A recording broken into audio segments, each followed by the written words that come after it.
एरवी आपण काय करतो हे दुसऱ्याला सांगायची आवश्यकता नाही, आपल्या मनाला विचारायचं आणि आपणच ठरवायचं. समाधान फक्त परमात्म्याजवळ आहे. काय करतो परमात्मा? हा 3 तापांचा नाश करतो. आध्यात्मिक ताप, शारीरिक व्यथा, आदी भौतिक ताप, बाह्य पदार्थांपासून होणारा उपद्रव, आदी दैविक ताप, भूतगणांपासून होणारा ताप, या सर्व तापांचा ह्रास करणारा परमात्मा आहे. तापत्रय विनाशाय श्रीकृष्णाय वयं नमः. अशा श्रीकृष्ण परमात्म्याला आपण सर्वजण नमस्कार करूया. श्री व्यासदेवजी महाराज भगवंताची वंदना करतात. श्रीकृष्ण त्याला म्हणतात. जो सच्चिदानंद स्वरूप आहे तो श्रीकृष्ण आहे. जो 3 तापांचा नाश करणार आहे तो श्रीकृष्ण आहे. जो विश्वाला उत्पन्न करणार आहे तो श्रीकृष्ण आहे. पण अशा श्रीकृष्णाला आपण सर्वजण नमस्कार करूया. वयम म्हणजे आपण सर्वजण नमस्कार करूया. यानंतर आपण सगळं पाहतो आहोत. त्याच्यात मला फार रमता येईल तेवढंच. ते म्हणले 12-1 वाजेपर्यंत सांगा. 1 वाजेपर्यंत आपण एवढंच सांगू शकतो, पण पुढे जायचं आहे ना. यानंतर श्री शुकदेवांचं वर्णन व्यासदेवांनी करून सांगितलं. यम प्रवरजन्तमं वेदमपेतमुक्तं द्वैपायनो विरहकातराजुभाव पुत्रेति तन्मयतया नरोभिः तं सर्वभूतहृदयं मुनिमानतोऽस्मि. यम प्रवरजन्तमं वेदमपेतमुक्तं, जे सदैव प्रवाहित होणारे आहेत, सदैव प्रवाहित होणार आहेत. यम प्रवरजन्तम अनुपेत अपेत कृत्यम, ज्यांच्यावर यज्ञपवित संस्कार आदी करून झालेले नाही, जन्मल्याबरोबर जे प्रवासातच आहेत, जन्मल्याबरोबर ज्यांचा प्रवास सुरू झाला नाही. श्री व्यासदेवजी महाराज ज्यांच्या मागे विरहात कातर होऊन त्यांनी धावता येते, असे असणारे श्री शुकदेवजी महाराज त्यांची वंदना केलेली आहे. मूळ प्रसंगात प्रवेश करतात. नैमिषारण्य आहे. या नैमिषारण्यामध्ये 88,000 वेदी ब्राह्मण एकत्र आलेले आहेत. कलियुगाला सुरुवात झाली आहे. कलियुगाचा वारा सुद्धा मोठा भयंकर आहे. या कलियुगानं त्यांनी त्रस्त होऊन अनंत वेदना सहन करण्यापेक्षा काहीतरी उपाय करून समाधान करून घेतलं पाहिजे असा विचार सर्वजण करतात. म्हणून सर्वजण स्थिर आहेत. काय करावं? ब्रह्मदेवाकडे सर्वजण त्यांनी गेलेले आहेत. ब्रह्मदेवाने उपाय सर्वांना सांगितलेला आहे. एक मनचक्र दिलेलं आहे. ते मनचक्र एका अरण्यात जाऊन स्थिर झालं. नैमिषारण्य आहे. या नैमिषारण्यामध्ये श्री सुतजी महाराज, शौनकजी महाराज यांचा दीर्घ असा हा संवाद सुरू आहे. या संवादामध्ये सुतजी महाराज शौनकांच्या समोर प्रश्न विचारतायत. महाराज, या भयंकर असणाऱ्या घोर कलियुगाच्या तापातून कसं मुक्त व्हावं? महाराज सांगू लागले. काल व्यालम ग्रासने नाश हेतवे श्रीमद्भागवतम शास्त्रम कलो किरेन भाषितम. कीर शब्दाचा अर्थ तो पोपट. या कलियुगामध्ये उतरवून जाण्याचं शास्त्र काय असेल तर श्रीमद भागवत आहे. म्हणून श्रीमद भागवताची शरणागती करावी. आणि काय आहे भागवत? आणि भागवत सामान्य नाही. एकदा काय झालं, परीक्षिती कथा कुटुंब सभायां संस्थिते सुखे सुखा कुटुंब भवित्वैव देवास्तत्र समागमन. एकदा भगवती गंगेच्या काठावर श्री शुकदेवजी महाराज राजा परीक्षितीला श्रीमद भागवत कथा सांगत होते. त्यावेळी स्वर्गातले देव स्वतः अमृताचा कलश घेऊन आले आणि अमृत कलश घेऊन आल्यानंतर विनंती करू लागले. महाराज, राजा परीक्षितीला 7 दिवसात मरायचं आहे. त्याला मृत्यूपासून वाचण्याकरिता हे अमृत अतिशय महत्वाचं आहे. हे अमृत राजा परीक्षितीला द्या आणि त्या बदल्यात जी कथा तुम्ही राजा परीक्षितेला सांगत आहात ती कथा तुम्ही आम्हाला द्या. शुकाचार्याने राजा परीक्षितेकडे पाहायला सुरुवात केली. राजा, तुला 7 दिवसात मरायचं आहे. ते अमृत घेऊन आलेले आहेत. काय करायचं निर्णय तुझा आहे, सांग. राजा म्हटला, महाराज,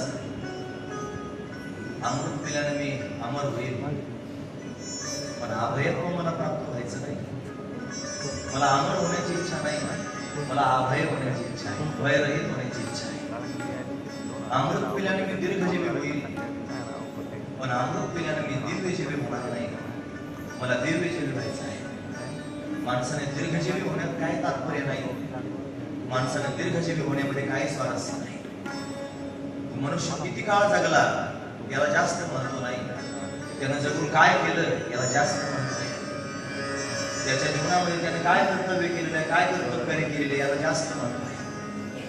संसारातले लोक छातीला हात लावून कर्तव्याने सांगतात, काहीच नव्हतं म्हणायचं, काहीच नव्हतं, अजिबात नव्हतं. आमच्या बापाला अक्कलच नव्हती.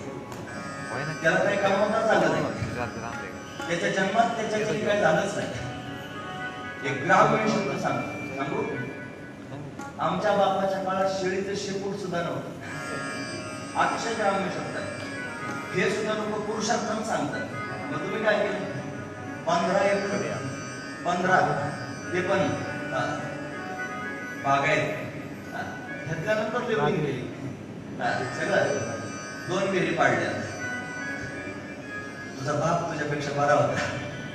निराशेने काय केलं तरी नाही. एवढं सगळं केलं, एवढे बंगले बांधले, एवढ्या गाड्या घेतल्या, एवढा बॅलन्स जमा करून ठेवला, आणि शेवटी मेलो. ते पण हा करू काहीच नाही बरोबर नेता. लोक यालाच पुरुषार्थ समजतात. असं बोललं की फार वाईट वाटतं, फार वेदना होतात. गबाळ जमा केल्याचं पुरुषार्थानं लोक सांगतात, आणि गबाळातली काडी सुद्धा बरोबर नेता येत नाही. सांगाते कवडी गेली नाही. तुका म्हणे ज्याची संपदा एवढी आणि सांगाते कवडी गेली नाही. कितीतरी लोक मेले कोरोनाच्या काळात. श्रीमंत मेले, गरीब मेले असतील काही कौतुक नाही. कोट्याधीश मेले, अब्जाधीश मेले, आणि काहीच बरोबर नेता आलं नाही. सगळं असून फक्त पाहत राहावं लागलं, सोडून जावं लागलं. याला पुरुषार्थ म्हणत नाही. हा पुरुषार्थ नाही. फार जगले आणि जगून हे केलं आणि काहीच हाताला आलं नाही. मला वाटतं कमी जगावं. ज्ञानोबराय कमी राहिले आपल्यात, अजून आहेत ज्ञानोबराय, पण आपल्यात त्यांनी कमी राहिले. 22व्या वर्षीच ज्ञानोबराय शांत झाले. पण पुरुषार्थ लोक म्हणतात चंद्र सूर्य आहे तोपर्यंत ज्ञानोबरायांचं वाङ्मय राहील, असं नाही. मग जोपर्यंत ज्ञानोबरायांचं वाङ्मय आहे तोपर्यंत चंद्र सूर्य राहतील. जगले फक्त 22 वर्ष आपल्या सर्वांच्या मध्ये. आता स्थिर आहे, आपल्याकरताच बसलेले. जगद्गुरु तुकोबारायांना आयुर्मान फक्त 41 वर्षाचं मिळालं. सदैव वैकुंठाला तुकोबारायांनी घेऊन गेले. पण तुकोबारायांनी जो पुरुषार्थ केला याच्या समोर काळ सुद्धा गुलाम म्हणून सलाम करतो आहे. काळ गुलाम सलाम करी तुकया घरी राहत. याला पुरुषार्थ म्हणा. जरा तराजू लावून पाहत जा कधीतरी आपलं जीवन आणि संतांचं जीवन. गाड्या मोडताच आपलं जीवन वाया गेलं. दुसऱ्याकडे पाहता पाहताच आपलं जीवन संपून गेलं. काहीच मिळवता आलं नाही. श्याम सुंदराचं प्रेमही अंतःकरणात तयार करता आलं नाही. फक्त दुसरे काय करतात आणि दुसऱ्यांनी काय केलं पाहिजे याच्याकरताच आपलं जीवन खर्च झालं. ते काय करतात आणि त्यांनी काय केलं पाहिजे, आपण काय करतो आणि आपण काय केलं पाहिजे याच्यावर जास्त भर दिला पाहिजे. लोकांचं जीवन पाहत जावं, पण फक्त या घाणेरड्या संसारातून बाहेर निघण्याकरता. कारण बरबटलेले लोक डोळ्यासमोर दिसतात ना, कधी कधी बरबटलेल्या लोकांचा अभ्यास करत जा आणि मग आपल्या स्वतःकडे पाहावं. निदान बरं वाटेल थोडंसं. ठीक आहे, अशा घाणीत जायचं नाही, या स्थितीत जायचं नाही. म्हणून कधीतरी आत्मपरीक्षण करत जावं, महत्वाची गोष्ट आहे. आपण काय पुरुषार्थ केला? धन्य तुकोबा समर्थ जेने केला पुरुषार्थ, त्याने पुरुषार्थ करून दाखवला. आपण काही पुरुषार्थ केला नाही. जास्त जीवन कामाचं नाही. कमी असलं तरी चालेल, पण कमी जीवनात बोध प्राप्त करून घ्यावा. तुम्ही ऐकतात ना सर्वजण? आणि बोध प्राप्त करून घेण्याकरिता फार एवढे वर्ष लागतात, 12 वर्ष तपश्चर्या, मग बोध प्राप्त होतो असं जर कोणी म्हणत असेल त्याचा गैरसमज आहे. जेव्हापासून पृथ्वी झाली तेव्हापासून एक गुहा होती, त्याच्या सूर्याचा एक सुद्धा किरण गेला नाही. काळ अंधार, कधीच सूर्य किरण गेला नाही. किती वर्षाचा अंधार? जेव्हापासून पृथ्वी झाली तेव्हापासूनचा अंधार. त्याच्यात उजेड करायला किती वर्षाची तपश्चर्या करावी लागेल? टॉर्च टॉर्च मोठा टॉर्च घेतला, गोळीत गेले, फक्त बटन दाबलं. किती वेळ लागतो बटन दाबायला? 1 सेकंद सुद्धा लागत नाही. 1 सेकंदाच्या आत बटन दाबून होईल. बटन दाबल्याबरोबर अनादी काळाचा अंधार एका क्षणात निघून जाईल, एका क्षणात निघून जाईल. तसा बोध प्राप्त होण्याकरिता, ज्ञान प्राप्त करून घेण्याकरिता फार वर्षांची तपश्चर्या लागते असं नाही. महात्मा जीवनात यावा बस. त्या महात्म्याने सांगावं, तू सामान्य नाहीस, तू सच्चिदानंद रूप आहेस, तू देव आहेस, तू अनादी आहेस, तू अनंत आहेस. की त्याच्या मुखातून फक्त बाहेर पडावं, तत्त्वम असी, ते ब्रह्म तू आहेस, हे फक्त कळावं. एकच शब्द. अपरोक्ष ज्ञानाला हेतू काय? शास्त्र वर्णन करून सांगतं. श्री गुरूंनी उच्चारण केलेल्या महावाक्याचा श्रोत्राशी संबंधरूप प्रथम श्रवण हेच अपरोक्ष ज्ञानाचा हेतू आहे. असं सांगायला लागलं की जरा थोडं जड वाटतं, डोक्यावर भार पडल्यासारखं वाटतं. गप्पा किती दिवस ऐकायच्या आणि गोष्टी किती दिवस ऐकायच्या? गोष्टी ऐकता ऐकता जन्म निघून चालला, हे कधी ऐकायचं? हेच महत्वाचं आहे. तत्त्वमसी, ते ब्रह्म तू आहेस. एका क्षणात बोध प्राप्त होऊ शकतो, अपरोक्ष ज्ञान प्राप्त होऊ शकतं. फक्त घेणारा पाहिजे, कारण ते ज्ञान सुद्धा तेवढं सोपं नाही. म्हणून जीवनामध्ये अट्टहास करून जर काय मिळवायचं असेल तर स्वरूपाचा बोध प्राप्त करून घ्यावा. दुर्लभ आहे, दुर्लभ आहे. दुर्लभ गोष्टींमध्ये त्याचा नंबर लागतो. म्हणजे दुर्लभम त्रयमे वैतद्देवानुग्रह हेतुकम मनुष्यत्वम मुमुक्षुत्वम महापुरुष संश्रयः. मनुष्यत्व दुर्लभ आहे, त्याच्यात मुमुक्षुत्व दुर्लभ आहे, मोक्ष प्राप्तीची इच्छा दुर्लभ आहे. जर सत्संगतीत कधी गेलोच नाही तर मोक्ष कशाबरोबर खातात काय कळेल मला? आणि सांगणाऱ्यांनी जर लोकांच्या समोर मोक्ष प्रतिपादन करून सांगितलं नाही तर लोकांना मोक्ष कळेल कसा? म्हणून सांगणाऱ्याची जबाबदारी आहे. चालकाची जबाबदारी आहे. मग 50-60 लोक गाडी बसमध्ये बसली आहेत, या सगळ्या लोकांना घेऊन कुठं जायचंय? जबाबदारी चालकाची आहे, तो जबाबदार आहे. जसं व्यासपीठावर बसणारा हा चालक आहे, यानं तुम्हाला न्यायचंय कुठं ही त्याची जबाबदारी आहे. त्यानं तुमच्या समोर गप्पा मारल्या, इकडच्या तिकडच्या छान छान टिचकोल्या टाचकोल्या, झालं खुश नाही, जबाबदारी आहे. म्हणून जबाबदारीने बोललं पाहिजे. बोध प्राप्त करून घ्यावा. आयुष्य कमी असलं तरी चालेल, पण टार्गेट मात्र पक्का असलं पाहिजे, ध्येय पक्का असलं पाहिजे, गंतव्य स्थान पक्का असलं पाहिजे. मला करायचं काय? नाहीतर मग नाही तेच घेता श्री होईल तुरी निज पंथ. ज्याची गरज नाही ते डोक्यावर घेऊन फिरल्यानंतर पंथ बाजूला निघून जातो. संसार मोठा घातक आहे, हा आपल्याकडे आकृष्ट करून घेतो. ज्याची गरज नाही त्याला पाणी लावायला लावतो आणि भयंकर वेदना देतो. म्हणून भगवंताचं चिंतन करावं, भगवंताकडे जाण्याचा प्रयत्न करावा. दीर्घायुषी होण्यापेक्षा दिव्याविषयी क्या किया क्या किया क्या किया रे तूने जीवन गवा दिया, क्या किया रे सिखाना था उसको सिखाना था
क्षणोक्षणी हाच करावा विचार, करावया पार वसंत. नाशवंत देह जाईल, जाणार सकळ, आयुष्य थाको काळ सावधान. असं सांगितलं म्हणतात बुवा लोकांचं कामच आहे हे त्यांनी सांगितलंच पाहिजे. हे तर सगळे बुवा सांगते ऐका आणि सोडून द्या. नाही, जागृत झालं पाहिजे. जागृती महत्वाची आहे. दीर्घ आयुष्य घ्यायचं नाही, दिव्याविषयी व्हायचं, दिव्य जीवन जगायचंय. नको हे अमृत मला नको आहे म्हणून अमृत परत पाठवलं. त्याच्याकरता सुद्धा धारिष्ट असावं लागतं. अमृत परत पाठवलं. दिव्य जीवी व्हायचंय, अभयत्व प्राप्त करून घ्यायचं, भयरहित अवस्था प्राप्त करून घ्यायची आहे. म्हणून देव निराश होऊन गेले. स्वकार्य कुशला सुरहा. हे सूर म्हणजे देवता काय सगळं स्वकार्य, स्वतःचं कार्य साधून घेण्यामध्ये कुशल आहे. आणि मग राजा परीक्षितीला श्रीमद भागवत कथा सांगितली. 7 दिवसांमध्ये राजाचा उद्धार झाला. राजाचा उद्धार झाल्याने सर्वांना आश्चर्य वाटू लागलं. ब्रह्मदेवाला आश्चर्य वाटलं. राज्य मोक्ष तथा विक्षपुरा धाता परिस्थिता. धाता म्हणजे ब्रह्मदेव सुद्धा आश्चर्यचकित झाला. मग काय केलं त्याने? विचारपूस केली. 7 दिवसात उद्धारून गेला. कसा काय उद्धार झाला? एवढे उद्धाराचे सगळे साधन लोक साधना करतात, 7 दिवसात कसं काय उद्धार झाला सांगा. म्हणजे श्रीमद भागवताचं श्रवण केलं म्हणून उद्धार झाला. मग ब्रह्मदेवाला आश्चर्यचकित होऊन तराजू लावला. सत्यलोके तुला अनुभवा बोलयन साधनान्यजा. अन्य साधनांबरोबर तुलना केली श्रीमद भागवताची. एका पारड्यामध्ये श्रीमद भागवत ठेवलं आणि एका पारड्यामध्ये उद्धाराचे सगळे साधन ठेवले. भागवताचं पारड जड भरलं. मग कळालं भागवताचं वैशिष्ट्य, भागवताचा अधिकार, भागवताचा महिमा. हा भागवताचा पहिला महिमा आहे. पण श्रेष्ठ असणारे हे भागवत आहे. हे सामान्य नाही. हे अनेकांनी याचं वर्णन करून सांगितलं. ब्रह्मदेवासारख्यांना आश्चर्य त्यांनी झालेलं आहे. नारदासारख्यांनी याची गुणानुवाद वर्णन करून सांगितलेले आहे. सनकादिकांनी याचं गायन केलेलं आहे. कसं काय सनकादिकांना सांगावं वाटलं, नारदांना कसं काय सांगावं वाटलं? सांगा तरी निदान जरा. या श्रीमद भागवताचं महात्म्य, या श्रीमद भागवताचा विधी नारदांनी सनकादिक संतांकडून श्रवण केला. कुठे श्रवण केला, का श्रवण केला सांगा. नारदची आशा सर्वत्र फिरत असतात. सनकादिक संतांची नारदांची भेट झाली कुठे ते तरी सांगणार. म्हणजे सगळ्या उपाधीपासून मुक्त असणारे नारदजी. नारदस्ते असते रस्ते विधिश्रवे कुटप्रीती संयोग कुत्रते सरळ सांगा. म्हणजे बद्रिकाश्रमात श्री नारदजी महाराज गेले. तिथे सनकादिक संत बसलेले आहे. त्यांनी नारदांना पाहिलं. नारदजी थोडे उदास वाटत होते. सनकादिकांनी नारदांना थांबवलं. सनकादिक म्हणजे काय? सनंदन, सनातन आणि सुजात ब्रह्मदेवाचे 4 मानस पुत्र आहेत. ते भगवत चिंतनामध्ये दलित आहे. नारदजी समोरून जात होते. थांबा. त्याने विचारलं, कुठून काही महिने आलात? कुठे काही महिने जाणार? कुठं आगमन? सांगितलं, महाराज मी पृथ्वीवरून आलो. पृथ्वी पाहण्याकरता गेलो होतो. गायत्री देवा केलं गीत गाणी धन्य असते भारत भूमी भागे. फार श्रेष्ठ आहे पृथ्वीवरून पाहण्याकरता गेलो, पण समाधान मिळालं नाही. काय झालं? म्हणे सगळीकडं अनाचारच पाहायला मिळाला. सत्यम नास्ति तपश्चौचम दयादानं विद्यते उदरम भरिणो जीवा धरा काकुट भाषिणा. हे सगळं मला पाहायला मिळालं. कुठे कुठे गेले होते?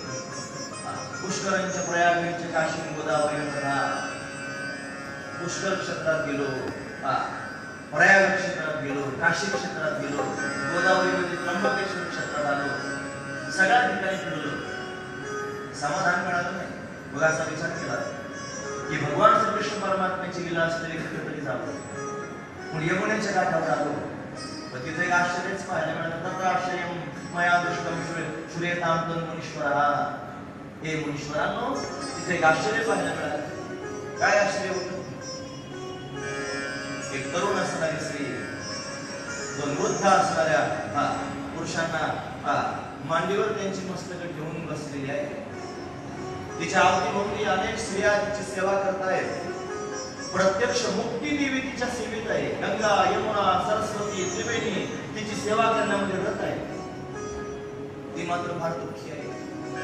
मी पाहिलं, पण असा विचार केला, असो कोणी असेल, आपल्याला काय करायचं, भजन करत करत आपण जाऊ लागलो. पण मी जात असताना तिने मला थांबवलं. हो हो साधू क्षणम तिष्ठ मच्चिंतामपि नाशय दर्शनम तव लोकस्य सर्वथा गहनम परम. थांबा. मी थांबलो. थांबल्यानंतर तिच्या जवळ जाऊन विचारलं, कोण आहेस तू, का सिद्धम, कोण आहेस सांग. तिने स्वतःचा परिचय सांगायला सुरुवात केली. अहम भक्तिर्विख्याता इमो मैतनोमतो ज्ञान वैराग्य नामानो काल योगी रचते. माझं नाव भक्ती आहे. हे माझी दोन मुलं आहेत. एकाचं नाव ज्ञान, एकाचं नाव वैराग्य आहे. हे कालयुगानं जर्जर झालेले आहेत, म्हातारे झालेले आहेत. अनेक प्रकाराने ना शुद्धीवर आणण्याचा प्रयत्न केला, पण शुद्धीवर सुद्धा येत नाही. नारदजी म्हटले, मी आता त्यांना शुद्धीवर आणले. ती म्हणले, ठीक आहे, पण हे झालं का ते सांगा. ते म्हणले, हे कलीचं सामर्थ्य आहे, हा कली आहे. या कलीच्या प्रभावाने हे सर्व काही होत आहे. तू भक्ती आहेस, गोष्ट खरी आहे. या कलियुगामध्ये फक्त भक्तीलाच प्राधान्य आहे. ज्ञान वैराग्य तेवढे प्रधान नाही. हे कलीच्या सामर्थ्याने. मग तिने विचारलं, या कलीला राजा परीक्षितनं का राहू दिलं सांगा. मग सांगितलं, कली जरी घातक असला, त्रासदायक असला तरी सुद्धा यदा मुकुंदो भगवान क्षाम त्यक्त्वा स्वपदं गतः तद्दिनात् कलिरायात् सर्व साधन बाधकः. सगळ्या साधनांमध्ये बाधा निर्माण करणारा कली ज्या दिवशी भगवान श्रीकृष्ण परमात्म्याने या भूमंडळाला सोडून दिलं, त्याच दिवशी आला. आधी त्याचा दोष सांगितला, आता त्याची गुण सांगतात. ते म्हणते, यत् फलं नास्ति तपसा न योगेन समाधिना तत् फलं लभते सम्यक् कलौ केशव कीर्तना. जे फळ त्यांनी योगानं तपानं कशानंच प्राप्त होत नाही, ते फल या कलियुगामध्ये भगवंताच्या नाम संकीर्तनाने प्राप्त होऊ शकतं. म्हणून कलियुग हे श्रेष्ठ असणारे युग आहे. म्हणून राजा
भगवंताची प्राप्ती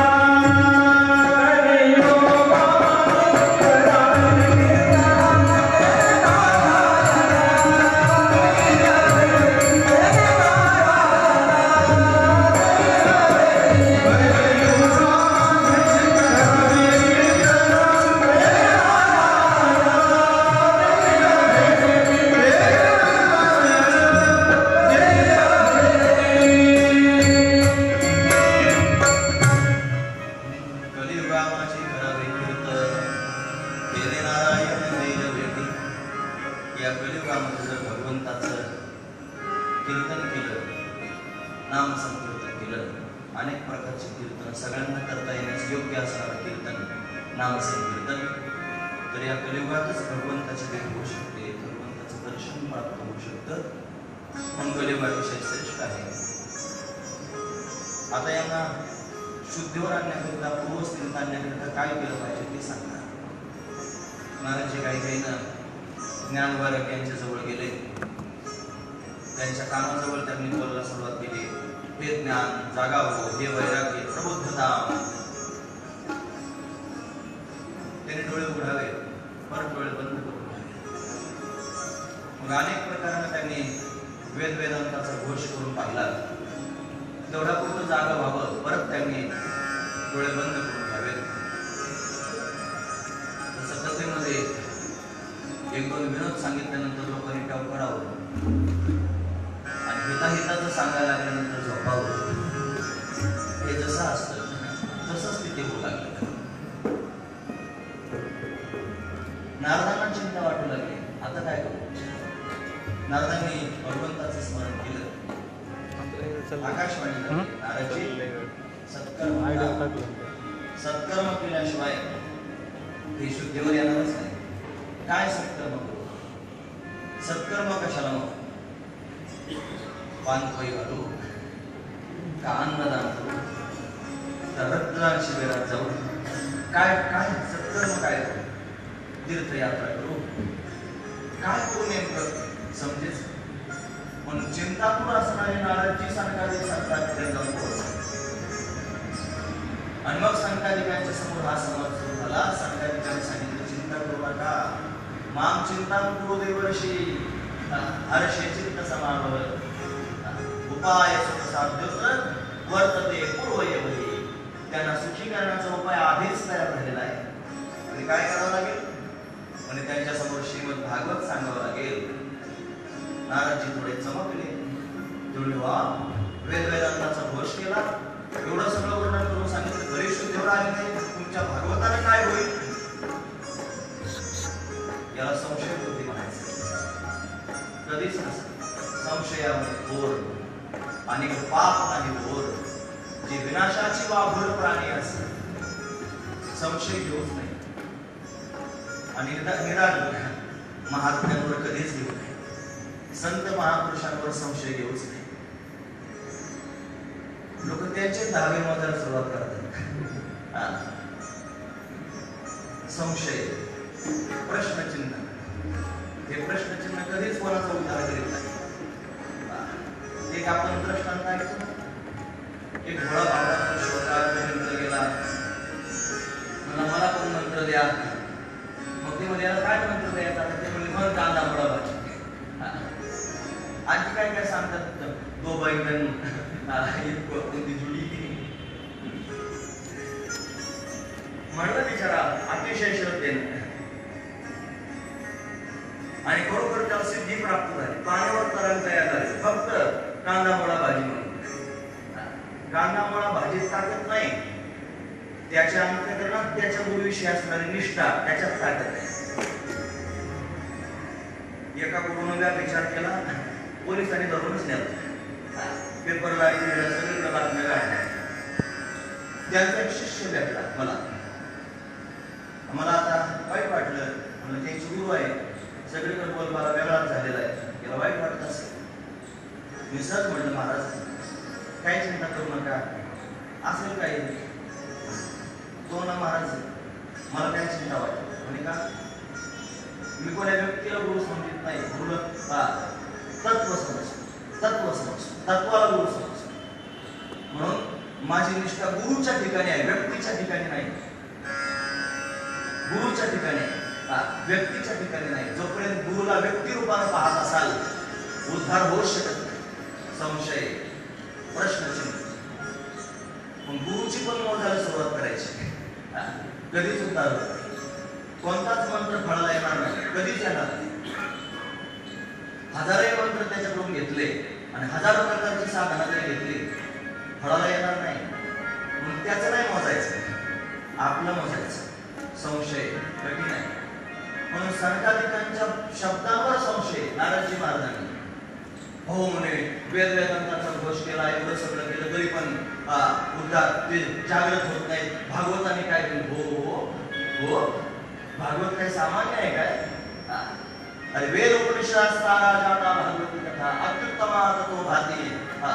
अतिउत्तम आहे, श्रेष्ठ आहे श्रीमद भागवत. भागवताला सामान्य समजू नका.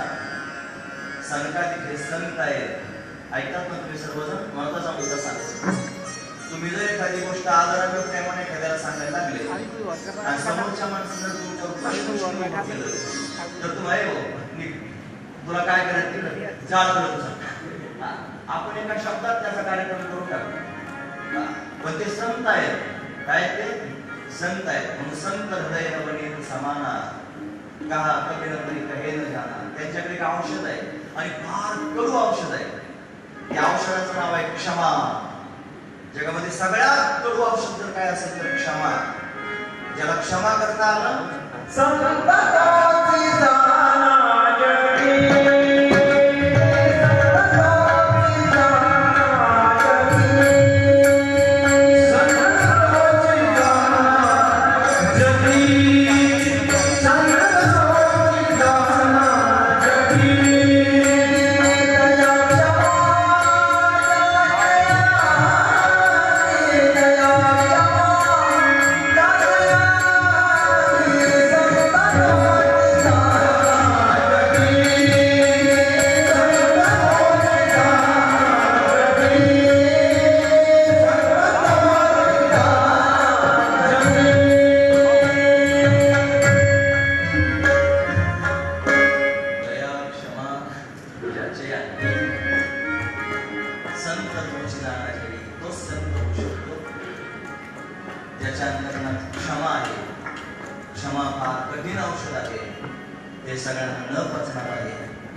भगवंताचं नामस्मरण करत करत त्यांनी भक्ती ज्ञान वैराग्य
येते नामाने गुरु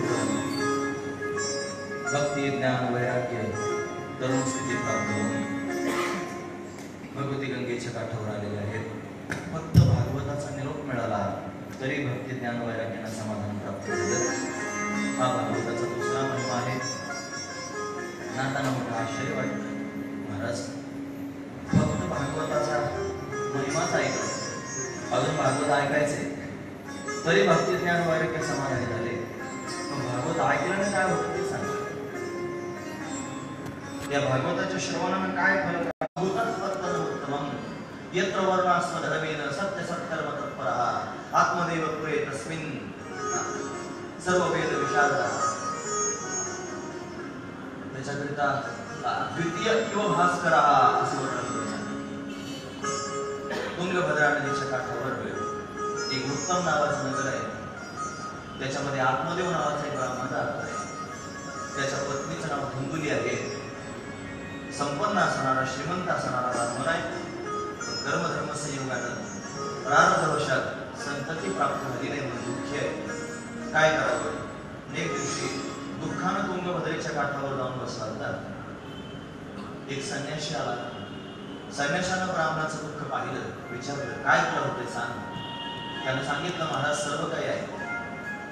आधी बरंच बोलून सांगितलं. यत फलम बरेच श्लोक आहे. माझ्या घरी एक गाय आहे, तिला वासरू होत नाही. यो मया रोषको वृक्ष, जी झाडं मी लावतो त्याला फळं येत नाही. जे फळं मी घरात आणतो ते खराब होऊन जातात. माझी पत्नी अतिशय सुंदर आहे, तरुण आहे, तिला अजून संतती प्राप्त झाली नाही म्हणून मला दुःख आहे. मग त्याचं कपाळ वाचलं. त्याच्या कपाळात संततीचा योग नव्हताच म्हणे. पण सांगायला सुरुवात केली, अरे संततीने कोणाचं चांगलं केलं म्हणून संततीची अपेक्षा करतो आहेस. तुला सांगतो म्हणले पुढच्या काळामध्ये कोरोना येणार आहे. या कोरोनाच्या काळामध्ये स्वतः जन्म दिलेली मुलं सुद्धा आई वडिलांना लावारीस असल्यासारखं टाकून देणार नाही. त्यांच्याजवळ सुद्धा जाणार नाही. कळतं ना तुम्हाला मी काय सांगणार नाही. स्वतःचा जीव सर्वांना फार प्यारा आहे. किती प्रेमाचा जरी मनुष्य असला तरी त्याची आज कोणी शुश्रूषा करायला तयार नाही का, त्याच्यापेक्षा मी महत्वाचा आहे हे प्रत्येकाला वाटत आहे. क्वचित समर्पण पाहायला भेटत असेल तरी सुद्धा रीत आहे जगाची. म्हणून संततीची अपेक्षा करण्यापेक्षा भगवत चिंतन कर. न चैन्द्रस्य सुखम किंचित न सुखम चक्रवर्तिनः सुखमस्ति विरक्तेषु मुनिरेकांत जीविनः. एकांतात जीवन जगणारा मुनी सुखी आहे. त्याच्यासारखे जीवन जग. त्याने सांगितलं महाराज मी तुमच्या समोर संतती करता व्याकुळ होऊन बोलतोय आणि तुम्हाला विरक्त होण्याचा उपदेश करत आहात. तुमच्या कृपेने जर मला संतती होणार नसेल तर तुम्ही संन्यासीच कशाची. आता मग त्याने विचार केला, उपदेशो हि मूर्खानां प्रकोपाय जायते वयप्पानं भुजंगानां केवलम विश्ववर्धनम्. मूर्खाला उपदेश करत जाऊ नये. पण समोरचा मूर्ख आहे हे सुद्धा सांगणाऱ्याला कळायला पाहिजे. म्हणजे सांगणारा सुद्धा मूर्ख नसला पाहिजे. सांगणाऱ्याचं जर लक्षात आलं नाही मी मूर्खाला उपदेश करत नाही तर तो मूर्खच आहे. म्हणून शितावरून भारताची परीक्षा म्हणतात. दोन शब्दात ओळखून घेत जावं याची काय मानसिकता आहे. त्याची मानसिकता जर थोडी खराब दिसली की मग समजायचं खूप छान आहे, छान आहे. थोडं नकली हसता पण आलं पाहिजे माणसाला. चांगले तुम्ही फार चांगले, तुमचे ते पण चांगले, तुमची आखी परंपरा चांगली, छान समजून घेत जावं. हे समजून घेण्याकरिता सुद्धा माणसाकडे मॅच्युरिटी आहे. त्याला प्रगल्भता म्हणतात मराठी. प्रगल्भता. ज्याच्याकडे प्रगल्भता आलेली आहे, ज्याच्याकडे मॅच्युरिटी आलेली आहे, तो जीवाला फार ताप करून घेत नाही. तो सहज जीवन जगू शकतो. ज्याच्याकडे प्रगल्भता आलेली नाही तो जीवनभर दुःखी राहतो. म्हणून प्रगल्भता कोणत्या वयात येईल सांगता येत नाही. कधी कधी लहान वयात सुद्धा येऊन जाते. लहान लहान मुलं सुद्धा समजदार होतात आणि समजून घेतात पाच नको झंझट. ही प्रगल्भता फार महत्वाची आहे. तुम्ही ऐकतात ना सर्वजण तुमच्या हिताचं सांगताय. असो, संन्याशाने विचार केला याला सांगण्यात काही तात्पर्य नाही. त्याचं कपाळच वाचलं होतं. सप्त जन्मावधी तो पुत्र नैवच नैवच. एक फळ त्याने झोळीतून काढलं, त्याच्या हातात दिलं, सांगितलं हे तुझ्या पत्नीला खायला दे. तिने फळ खाल्ल्यानंतर 1 वर्षात तिला संतती प्राप्त होईल. तिला काही नियम सांगून टाकले. ब्राह्मण घरी गेला, बायकोच्या हातात ते फळ दिलं. तिला काही फार समाधान वाटलं नाही. आयाबाईंचं त्यांनी बोलणं ऐकलं. फळ गायला खाऊ घातलं. फलम अर्थम परीक्षार्थम तू संप्रदात. म्हणून फळ गायला खाऊ घातलं. दुर्धराच त्याचं नाटक तिने सुरू केलं. आत्मदेव नावाचा ब्राह्मण बिचारा भोळा बाबडा आहे. त्याचा तिच्यावर विश्वास बसलेला आहे. नवऱ्याचा विश्वास प्राप्त करून घेणं फार कठीण गोष्ट नसते. थोडं छान बोललं की आपोआप सारखं होत असतं. सख्य क्रियेचे विरोध ती तरुण आहे पण कुटील स्वभावाची. दिसायला काय करतात मग तेव्हा म्हणायचे उपरचे तो खूप बनी अंदर की राम जाय मला पान पान बोलवा. वरून दिसायला फार छान मनुष्य असेल तो आतून फार छान असेलच असं नाही. पण वरच्या दिसण्यापेक्षा आतलं दिसणं कसं आहे हे जास्त महत्वाचं आहे. माणसाला आतून चांगलं दिसावं, आतून चांगलं राहावं. आणि ही जगातली खंत आहे. माणसं बाहेरून चांगले दिसतात. जे नाही ते दाखवण्याकरिता फार मेकअप करतात. जे नाही ते दाखवण्याकरिता मेकअप असतो. असो, तरुणी तिला तसे तिचा स्वभावच तसा आहे. तिने नवऱ्याला फसवलं. नवऱ्याबरोबर खोटं बोललं तरी कोकिळा व्हावं लागतंय. खोटं बोललं तरी. कारण आपण सतीचं चरित्र पाहतो ना, ती नंतर कोकिळा झाली, नंतर पार्वती झाली, फक्त खोटं बोलली. मग एवढा मोठा विश्वासघात केल्यानंतर तर काय होईल. म्हणून घातक आहे. असो, 9 मास पूर्ण झाल्यासारखे दाखवले. माहेरी गेले. मुलगा झाल्याची बातमी. बहिणीला मुलगा झाला. तिचा मुलगा आपल्याकडे घेतला. तिला बरंच धन देऊन टाकलं. मुलगा झाल्याची बातमी आत्मदेव ब्राह्मणाला कळाली. ब्राह्मण मोठा आनंदी झाला. फार समाधान वाटलं. दान धर्म करू लागला. त्यानंतर 3 महिन्यानंतर चमत्कार झाला. गोमाता प्रसूत झाली. गोमातेला सुद्धा मुलगा झाला. सगळे अवयव मनुष्याकृती होते, फक्त कान गायीसारखे होते. म्हणून मुलाचं नाव गोकर्ण ठेवण्यात आलं. 2 मुलं झाले ब्राह्मण. जन्म देणारा बाप आणि सांभाळणारा बाप दोन्ही बापच आहेत.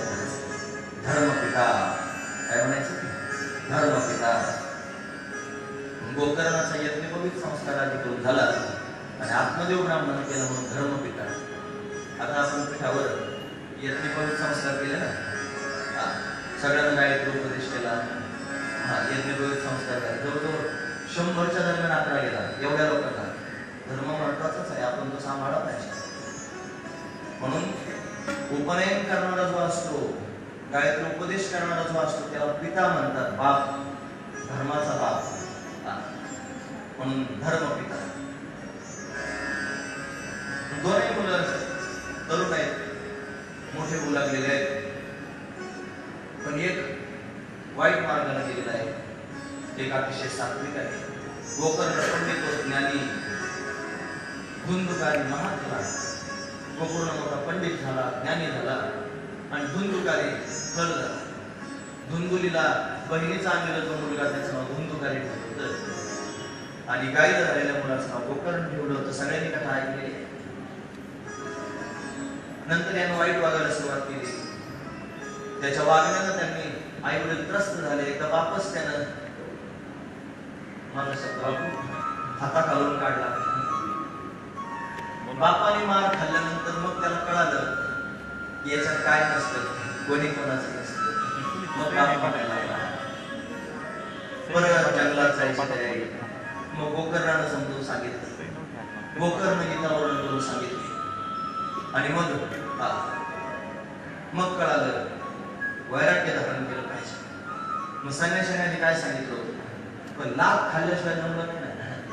लातो की बातों से नहीं मानते, आधी फक्त समजून सांगितलं होतं, आधी कळत नाही. जेव्हा मुलानंच मारहाण केली तेव्हा कळालं आणि मग 60 वर्षाच्या वयात घरदार सोडून निघून गेला. त्याचा उद्धार झाला. धुंदुली मात्र राहिली. तिचं सोनं नाणं यानं सर्व हडप करून घेतलं धुंदुकारीनं. शेवटी घाबरली. घाबरून एका कुपे पात कृतो रात्रो तेन सा निधनं गतः. रात्रीच्या वेळेला विहिरीत जाऊन पडली, मरून गेली. आई आणि बाप दोघे त्यांनी अशा पद्धतीने त्रस्त झाले. याचं स्वतःचं राज्य आलं. व्याभिचार करत होता, वेश्यागमन करत होता, घरीच वेश्याने घेऊन आला. त्या वेश्यानेच विचार केला याच्यासारखे आपल्याला भरपूर मिळतील, हे धन वाचवलं पाहिजे, धन घेऊन पळून गेलं पाहिजे. मारून टाकला. मरत नव्हता. जळते विस्तव त्याच्या तोंडात टाकून आरडाओरडा करत होता म्हणून फाशी देऊन मारण्याचा प्रयत्न केला, मरेना. बांधून टाकला आणि त्रस्त करून मारला. घरातच खंडक घेऊन पुरून टाकला. निघून गेल्या. त्याला पिशाच्य व्हावं लागलं. गोकर्णजी महाराज तीर्थयात्रा करण्याकरिता गोकर्ण तीर्थयात्रा असताना निगतो योग संस्थितः असं भागवतात वर्णन आहे. गोकर्णजी परत एकदा आले. त्याच अंगणात अंथरून करून झोपले. हा रात्रीच्या वेळेला विकराळ रूप धारण करून उभा राहिला. रडू लागला. गोकर्णानं पाहिलं, कोण रडत आहे, कोण आहेस? त्याला बोलता येईना. मग काय ते मंत्र त्याने स्मरून हातात पाणी घेऊन त्याच्यावर शिंपडलं. त्याचं पाप थोडं कमी झालं. मग तो बोलू लागला, अहम भ्राता तुदीयस्ति धुंदुकाने ती नामिना सुखी नैव दोषेन ब्रह्मत्वं नाशितं मया. माझ्या स्वतःच्याच दोषानं माझं ब्राह्मणत्व नष्ट झालेलं आहे. माझा उद्धार कर गोकर्णा. रात्र जाऊ गेली. सूर्योदय झाला. सूर्य उपासक असणाऱ्या गोकर्णानं सूर्यनारायणालाच विचारलं, काय करू, याचा उद्धाराकरता काय करू?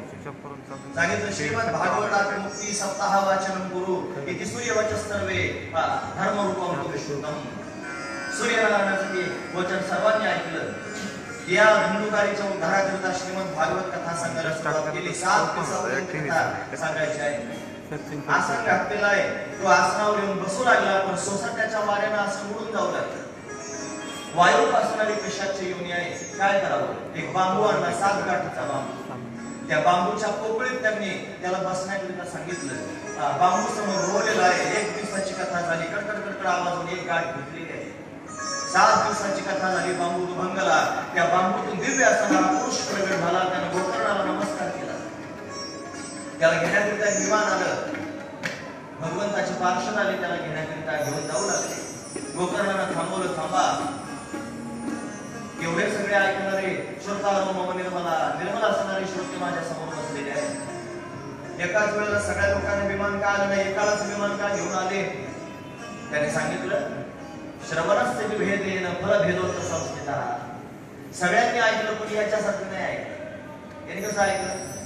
त्याने रात्रंदिवस जागं राहून ऐकलं. दिवसभर कथा ऐकली, रात्रभर विचार केला, कथेचा विचार केला, मनन केलं. यानं पाण्याचा थेंबही न घेता कथा श्रवण केली. अन्नाचा कंत लांबची गोष्ट आहे. पाण्याचा थेंबही न घेता कथा श्रवण केली. 7 दिवसापर्यंत जागाच नाही. आता हे चालू आहे कथा, याला सारांश म्हणायचं. त्या कथेचा सारांश सांगता मी तुमचं, फार पाणी लावून सांगत नाही. नाही तर मसाल्याचं वांग थोडं, मसाला जास्त असं सांगावं लागतं बऱ्याच वेळेला. मग काय करतात? कबुली पण दिली पाहिजे ना, असं आहे. पण सारांश रूपानं चालू आहे. त्याच्यात सुद्धा माणसं त्यांनी उठ बस जाऊन यायचं, फिरून यायचं. 2-3 तासाची कथा म्हणून शांत चित्ताने कथा श्रवण करावी. सर्वांगात कथा उतरावी. यांना अशी ऐकली म्हणून उद्धार झाला. मग काय करायचं? म्हणे आता दुसऱ्यांना परत सगळ्यांकरता सांगायचं. सगळ्यांना सांगितले. सगळ्यांकरता विमान आले. सर्वजण उतरून गेली. मातृ पितृ भ्राता सगोत्र अपार चतुर्भुजन रहोने. सर्वांना त्यांनी दिव्य आनंद अशा पद्धतीने प्राप्त झाला. सर्वांना दिव्य स्थिती प्राप्त झाली. दिव्य चमत्कार झाला. लख असणारा प्रकाश पडणार आहे. शांत शीतल त्यांनी वारा घेतला. शुकजींचं आगमन झालेलं आहे. शुकजींना उंच आसनावर बसवलेलं आहे. भगवंताची कथा त्यांनी सांगू लागले. भागवताचं महात्म्य सांगू लागले. असं होतं नाही कुठे दुसरा चमत्कार झाला. दिव्य प्रकाश पडलेला आहे. भगवान प्रत्यक्ष प्रगट झालेले आहेत. सर्व भक्तांना बरोबर घेऊन आलेले आहेत. सर्व आनंदाने होत आहे. आणि आता मात्र त्यांनी नारदजी महाराज समोर जात आहेत. भगवंताच्या समोर साष्टांग प्रणिपात केलेला आहे. आनंद नामक घाटावरती भगवान प्रगट झाले. सर्वजण त्यांनी भगवंताच्या अवती होती नाचू लागले आहेत. प्रल्हाद स्थानधारी तलगीत तयार धवगांसधारी विनाधारी सुरक्षी स्वरकुशल तयार करता इंद्रवाजी मुरंगन जय जय पटे कुमार यत्रादे भगवत रचना रसरसया लाभप्रत्यक्ष होते जेवढं पाठ आहे तेवढं भगवंताचं सानिध्य सर्वांना प्राप्त झालं. आपल्याला नमस्कार केला. भगवंताला विनंती केली, देवा आज दशक प्रगट झाला. 12:20 कथेमध्ये असंच विशाल सुद्धा जेव्हा कधी तुमची कथा तुमचे भक्त करतील तेव्हा तुम्ही त्यांच्यासमोर प्रत्यक्ष प्रगट व्हा. भगवंतांना आशीर्वाद दिला की जेव्हा कधी अंतःकरणापासून माझे भक्त माझं गीत गातील तेव्हा मी त्यांच्याजवळ उभाच आहे. माझे भक्त गाती जे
कोणी सांगावं कोणी ऐकावं. शुकाचार्यांचं आगमन झालं. शुकाचार्यांनी प्रवचन दिलं. भगवान प्रत्यक्ष प्रकट झाले. भगवंताकडून आशीष प्राप्त झाला आणि दिव्य असणारी ही श्रीमद भागवत महात्म्य कथा या ठिकाणी पूर्ण झाली. शेवटी सुतजीने उपदेश केला, भगवंताचं चिंतन करा, भगवंताचं स्मरण करा, तेच श्रेयस्कर आहे, तेच जीवनाचा उद्धार करणार आहे. महात्म्य पूर्ण झालेला आहे. श्रीमद भागवताच्या प्रथम स्कंधात आपल्याला पदार्पण करायचं आहे. भागवतामध्ये 12 स्कंध आहेत. भागवतामध्ये 335 अध्याय आहेत. भागवतामध्ये 18,000 श्लोक आहेत. अशी असणार श्रीमद भागवत संहिता. जे 12 स्कंध आहेत त्याच्यातल्या पहिल्या स्कंधाला अधिकार स्कंध असं म्हणतात. दुसऱ्या स्कंधाला साधना स्कंध म्हणतात. हे 12 स्कंध म्हणजे भगवंताचे 12 अवयवच आहेत. पहिले 2 स्कंध म्हणजे भगवंताचे 2 चरण आहेत. प्रत्येक स्कंध म्हणजे एक अवयव आहे. त्याच्यात दशम स्कंध 10वा स्कंध. या दशम स्कंधामध्ये 2 भाग आहेत, पूर्वार्ध आणि उत्तरार्ध. ते म्हणजे भगवंताचं हृदय. 11वा स्कंध म्हणजे ज्ञान प्रधान मस्तक आहे, भगवंताचं मस्तक आहे. 11वा स्कंध. आणि आपण जर श्रीनाथ भगवंताची मूर्ती पाहिली असेल, आम्ही अजून गेलो नाही, राजस्थान मध्ये आहे म्हणतात, जायचं आहे. भगवान उभे आहेत, डावा हात देवाना असा उंच केलेला आहे, जणू तो सर्वांना या म्हणतात, पंढरपुरात मला भेटण्याकरता या असं श्रीनाथ सांगतोय.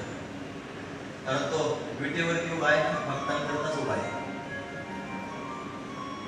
म्हणून द्वादश स्कंद म्हणजे 12वा स्कंद भगवंताचा तो उंच केलेला हात आहे. या मला भेटण्याकरता या विमुक्त करण्याकरता उभा आहे.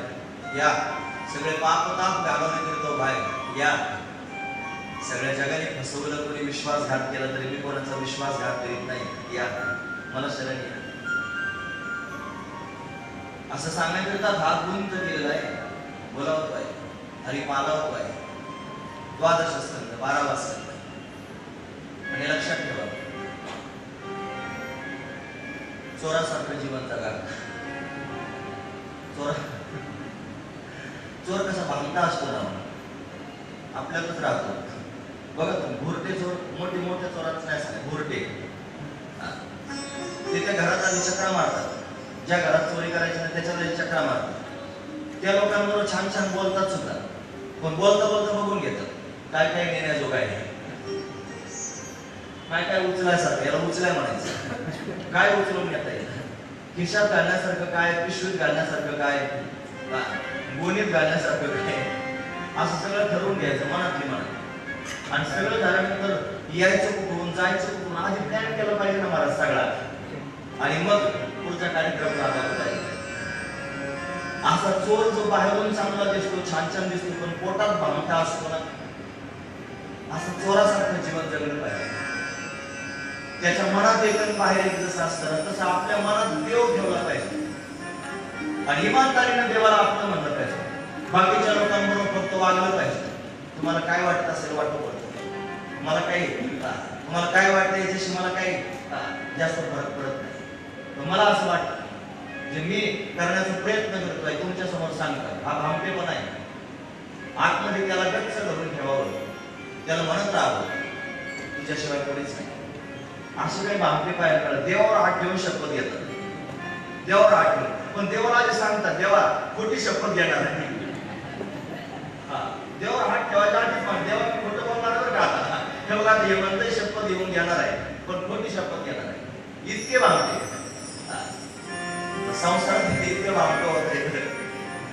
मनात देवाला साठवून ठेवा, म्हणावं देवा तुझाच आहे. हे लोक नाराज होऊन, ही आई, हा बाप, हा भाऊ, ही बायको, ही मुलं उगाच फिसकटू नये म्हणून म्हणावं लागतंय मी तुमचाच आहे. हो, तुमच्यावर फार प्रेम करतो, तुमच्याकरता जीवन जगतो, तुमच्याकरता सगळे कर्तव्य करतो, मी तुमचाच ऐकण्याचं असं जीवन जगलं पाहिजे. पण त्याला मात्र फक्त सांगितलं पाहिजे मी तुझाच आहे. मी यांच्या समोर काही म्हणत असतो तरी तू जास्त विचार करू नको, तुझे सगळं खरं मानू नको, मी तुझाच आहे. हे ज्याला म्हणता आलं ही गाठण पक्की करून ठेवलेली आहे, बस त्याचं कल्याण होईल.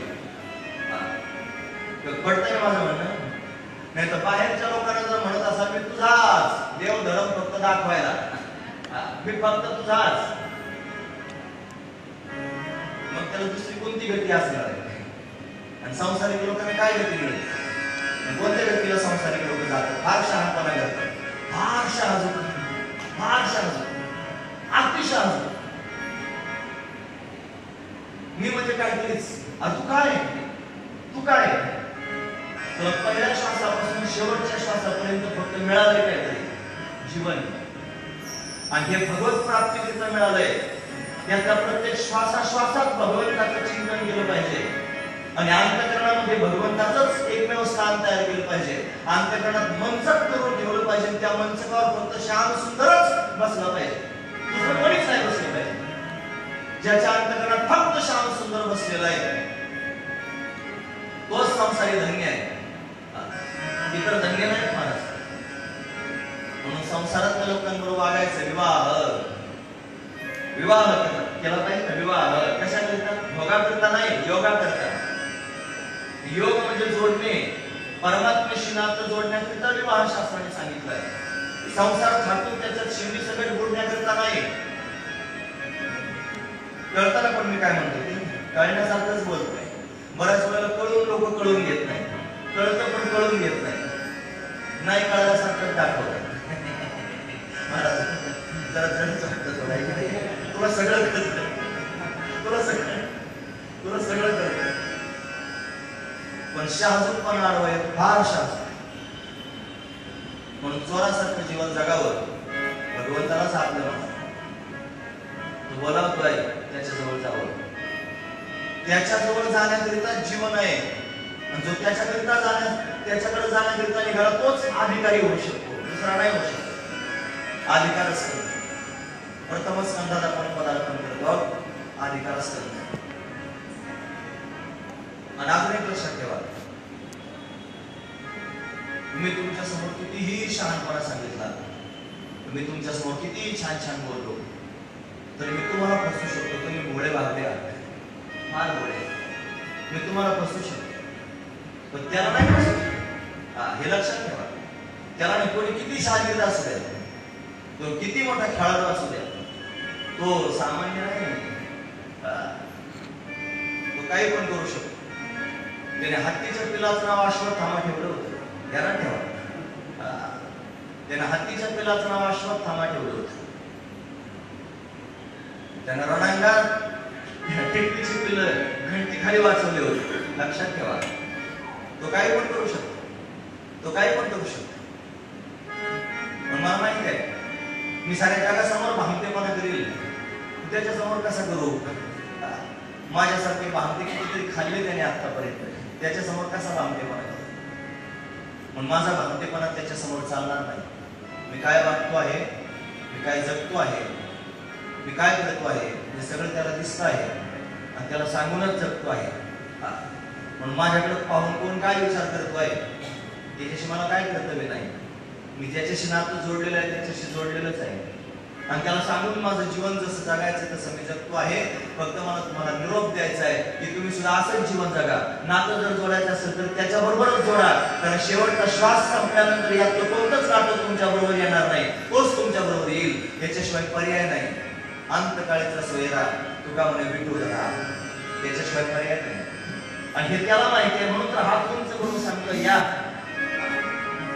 शरणागता शरण्य मीची सर्व धर्मान परित्यज्य मामेकं शरणं व्रज अहं त्वा सर्व पापेभ्यो मोक्षयिष्यामि मा शुचि.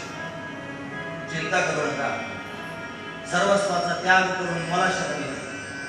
मला आई म्हणा, मला बाप म्हणा, मला भाऊ म्हणा, मला बहीण म्हणा, मला सर्वस्व म्हणा, मी सगळे नाते सांभाळेन. सगळ्या जगानं तरी सोडून दिलं तरी मी सोडणार नाही.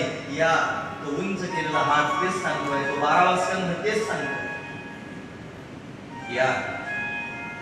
पण आपण असे आहोत, आपल्याला सगळं पाहिजे, सगळेच पाहिजे. देव पण पाहिजे, देव नाही पाहिजे असं कोणीच म्हणत नाही. सगळ्यांना देव पण पाहिजे. देव धर्म करायचं, देव माझा. भजन म्हणायला लागलो, देव माझा माझा मी देवाचा. आणि घरी गेल्यावर आता ते काही भजन सांगण्यासारखं आहे पाहिजे,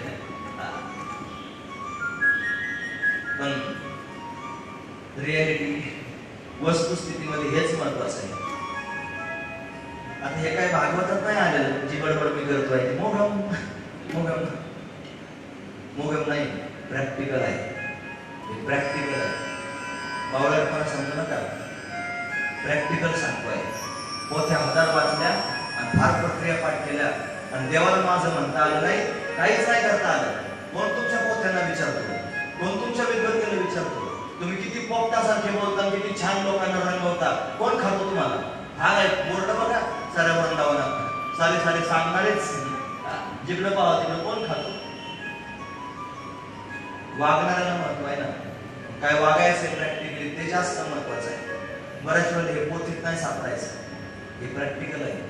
रामसुद्धा स्वामी म्हणायचे, फार साधनं जगात तुम्हाला करता येतील, पण हे सगळ्या साधनांमध्ये सगळ्यात श्रेष्ठ साधन आहे मी देवाचा आहे असं म्हणा. मी देवाचा आहे असं म्हणा. ज्या दिवशी म्हणाल बस काम होईल, फक्त मी देवाचा आहे असं म्हणा. तो छोटासा काना फिरतो ना, त्याला विचारलं कोणाचा आहे? मी पप्पाचा आहे. म्हणून मी आईचा आहे. मग कानाची चिंता आई करते, कानाची चिंता आई करते. आई त्याच्यावरून झोपत नाही, तिला झोप येत नाही काना जर दिसला नाही तर. तिला अन्न गोड लागत नाही काना जर तिच्या डोळ्यासमोर दिसला नाही तर. का? काना म्हणतो मी आईचा आहे, फक्त काना म्हणतो मी आईचा आहे, म्हणून आईची जबाबदारी घेते. सोपं सूत्र आहे, फार सोपं सूत्र आहे. तुम्ही म्हणा मी देवाचा आहे. देवाला झोप यायची नाही तुम्ही जेवल्याशिवाय, देवाला चैन पडायची करायचं नाही तुमचं कल्याण झाल्याशिवाय. फक्त मनाने ठरवा मी देवाचा आहे. त्या बायकांना विचारा, लग्न झाल्यानंतर त्यांची नावं बदलतात, त्यांची गावं बदलतात, त्यांची कुलगोत्र बदलतात. फक्त अक्षरा पडून बाजूला होऊ द्या आणि विचारा बाई तू कोणाची आहेस. ती म्हणते मी आमकीची आहे. 1000 माणसात माईकवर नाव घेते आणि म्हणते मी याची आहे. काय काय करावं लागलं, काय प्रोसिजर केली सांगा. फक्त तिची मानसिकता बदलली, फक्त तिच्या मनातली भावना बदलली. एका क्षणात ती म्हणते मी यांची आहे. एवढंच करायचंय, फक्त एवढंच करायचंय, मी देवाचा आहे. बस. फक्त म्हणून तर बघावं तुमच्या जीवनात अनुभव येते. परमात्मा अनुभवाचा असतो, अनुभवाचा असतो. कशाला बारीक सारीक सांगत बस. माझ्याकडे फार आहे, प्रत्येक पावलाला आहे. माझ्या जीवनात एक मोठा अनुभव सांगतो. मी ज्यांच्या जास्त जवळ जायचा प्रयत्न करतो ना, त्यांचे रंग देव मला दाखवतो. का बरं माहिती का? ते वाईट आहेत म्हणून नाही, फक्त माझ्या देवाला मला त्यांचं होऊ द्यायचं नसतं म्हणून. गंमत आहे, खरंच गंमत आहे. उचलूनच फेकतो, डायरेक्ट फेकतो. तो म्हणतो आहे दुसऱ्यात नाही व्हायचं, फक्त माझा आहे. फक्त माझा, दुसरा कोणाचाच नाही. जास्त सांगतो याच्यापेक्षा तर खरं जास्त सांगते पापल की नाही. म्हणून जो देवाचा झाला, देव त्याला आपल्यापेक्षा वेगळं राहू देत नाही. देवाची ते गुण आला त्याची घरात, त्याची पडेचरा संसाराची, सगळ्या संसाराची दारादेवी करून टाकतो. बोलाकडे सांगत जाऊ नये का दिवसाला असं, नाहीतर माळा काढून लोक. ते म्हणते संसाराची दारादेवी जर होणार असेल त्या माळा ठेवून काय करायचं. कारण बऱ्याच लोकांच्या माळा संसार चांगलं होण्याकरता आहे. गमत आहे सुद्धा. बऱ्याच लोकांचा देव धर्मच मुळात कमी पहा संसार चांगलं होण्याकरता, येल मांडवला जाण्याकरता. असा दृष्टिकोन ज्यांचा आहे ते कधीच उतरून जात नाही. या संसार चांगला व्हावा असा विचार किती माणसं आहे कधीच परमार्थात आग्रह करू शकत नाही. देवाचे कधीच होऊ शकत. म्हणून देवाचे ते गुण आला ज्याची घरात, त्याचे पणाचे पडेचरा संसार. देवाचे ते गुण करावे कोण आला असं कोण टाकायला लावतो. आपण वेगळे राहू नये, आपल्यापेक्षा वेगळं राहू देत नाही. हा त्याचा स्वभाव आहे. पण फक्त त्याला आपलं म्हणून बघा, मी देवाचा आहे असं म्हणून बघा, देव माझा आहे असं म्हणून बघा. तुमच्याकरता काही करत आहे, तुम्हाला मृत्यूच्या तोंडातून खेचून आणेल. त्याच्यात ताकद आहे, काही करू शकतो. सर्व म्हणून शरण जावे सर्व भावे देवास. पार ऐसे असे शरण जावे शक्ती जीवे नवंची. म्हणून तो म्हणतो शरण या. हा कोणचं करून सांगतो शरण या. म्हणून 12 स्कंद 12वा स्कंद हा शरणागतीचा स्कंद आहे. भगवंताला शरण जावं. त्यातल्या प्रथम स्कंदात आपण पदार्पण करतो आहोत. माझ्याकडे बरंच आहे सांगण्यासाठी. मला वाटतं थांबावं आपण. अजून किती दिवस आहेत आपल्याला? 3 कथा होतो है ना. 1 तास नंतर सर्व होते आधी, नंतर 1 तास मी बोलतो. 2 तासामध्ये कथा श्रवण करायला मिळेल. आजारी माणूस आहे की जास्त उद्याचं टायमिंग आता ते सांगते. प्रथम स्कंदात आपण पदार्पण केलेलं आहे. जन्माद्यस्य तो मया वितरतचार्येष्वमेतेन स्मराय तेने ब्रह्मरदाय आदिगौरवो जयते स्मया वेदवादिमुदां यथा विमयो यतति सर्वसुषा धाम्ना स्वेन सदा निरस्तभगं सत्यं परं धीमहि सत्यं परं धीमहि सत्यं परं धीमहि सत्यस्मरा परमतत्त्वाची वंदना. श्री व्यासदेव महाराज करतात. कथेला त्यांनी पुढे वर्णन करून सांगतात. निगम कल्पतरो वेदफलम शुभफलम सर्वसंगम श्रीमद् भागवतमुळे समालय मुहुरहो रसिका भावुका. वेदरूपी कल्पवृक्षाला रसभरित फळ आहे. ज्याला शुकाचार्यांचं मुख लागलेलं आहे असा समालय फळ आहे. भागवताचं वर्णन करून सांगितलं. नेमिषारण्यामध्ये श्री सुतजी महाराज शौनकांच्या संबंधाने प्रश्न विचारतात. 6 प्रश्न विचारले आहेत. किम श्रेयः हे शास्त्र साधना असे प्रश्न आहेत. 6 प्रश्नांची उत्तर श्री सुतजी महाराज शौनकादिकांना अशा पद्धतीने देत आहेत. आणि मग 24 अवतारांचं त्यांनी वर्णन करून सांगितलेलं आहे. प्रश्न विचारला हे 24 अवतार कशात आहेत? ते श्रीमद भागवतात सांगितलेले आहेत. हे श्रीमद भागवताची रचना कोणी केलेली आहे? म्हणजे व्यासदेवांनी केली. व्यासदेवाने श्रीमद भागवताची रचना का केली, कशी केली, त्यांना का करावीशी वाटली? व्यासदेवांनी हे भागवत त्यांनी शुकाचार्यांना सांगितलं असं आता ऐकलं का सांगितलं? शुकाचार्याने ते का ऐकलं? राजा परीक्षितीने 7 दिवसापर्यंत भागवताला का सुरुवात केली? असे 3 प्रश्न परत विचारले. मग राजा परीक्षितीचं त्यांनी संक्षिप्त रूपानं वर्णन करून सांगितलं. राजावर मरण संकट आलं म्हणून त्यांनी राजाने कथा श्रवण केली. शुकाचार्यांनी कथा का ऐकली? शुकाचार्यांना भगवंतांना आपल्या गुणाने वेधून घेतलं म्हणून शुकाचार्य कथा श्रवण करण्याकरिता समोर बसले, शुकाचार्य कथा शिकले. असे सुंदर प्रसंग त्यांनी पुढे पाहायला मिळतात.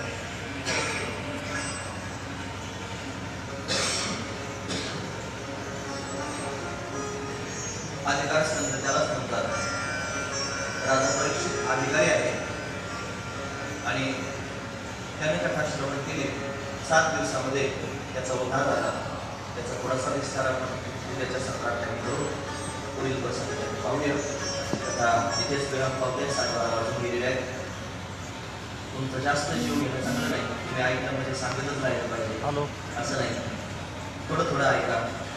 बऱ्याच दिवसातून सांगायला लागल्यामुळे सांगावं वाटेल सुद्धा. 2-3 वाजता वेळेत म्हटलं चांगलं असतं. असो कथा प्रसन्न चित्तानं श्रवण केली पाहिजे. मरगळ आल्यानंतर, कंटाळा आल्यानंतर, भूक लागल्यानंतर कथा गोड लागत नसते. म्हणून आता आपण म्हणणार आहोत. त्यानंतर महाराज सूचना सांगतील आणि त्या सूचनेनुसार आपण सर्वांनी पालन करायचं. बघा इथं बघण्यासारखं बरंच आहे. इथं पाहण्यासारखं बरंच आहे, फिरण्यासारखं बरंच आहे. चोराची नगरी आहे म्हणून चोरांपासून सावध राहा. चोर सांगून चोरी करतात हे पण लक्षात ठेवा. सांगून चोरी करतात. मंदिरात गेल्यानंतर तुम्हाला म्हणतील खाली बसा, रांगेत चला, अमुक करा, एवढे पैसे द्या.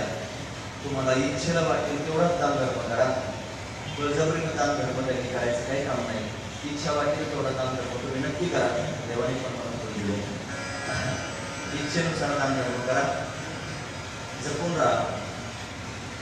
भगवत चिंतन करण्याकरिता आलेलो आहोत. भगवत चिंतन करा. पाप अंतकरणामध्ये येऊ देऊ नका. कारण अन्य क्षेत्रे कृतं पापं तीर्थक्षेत्रे विनश्यति. तीर्थक्षेत्रे कृतं पापं वज्रलेपो भविष्यति. तीर्थक्षेत्रात येऊन पाप केलेल्या लोकांचं काय झालंय आम्ही प्रत्यक्ष डोळ्याने पाहिलंय. म्हणून हे तीर्थक्षेत्र आहे. ज्ञानोबराय आणि संत या क्षेत्रात येऊन गेलेले आहेत. म्हणून तेवढे असलेल्या तीर्थवरती भाव धरले करुणा शांतीदया पावना हरिगिरी तेवढे असलेलं ते तीर्थाला आपण पाहावं आणि श्रद्धेनं या स्थानात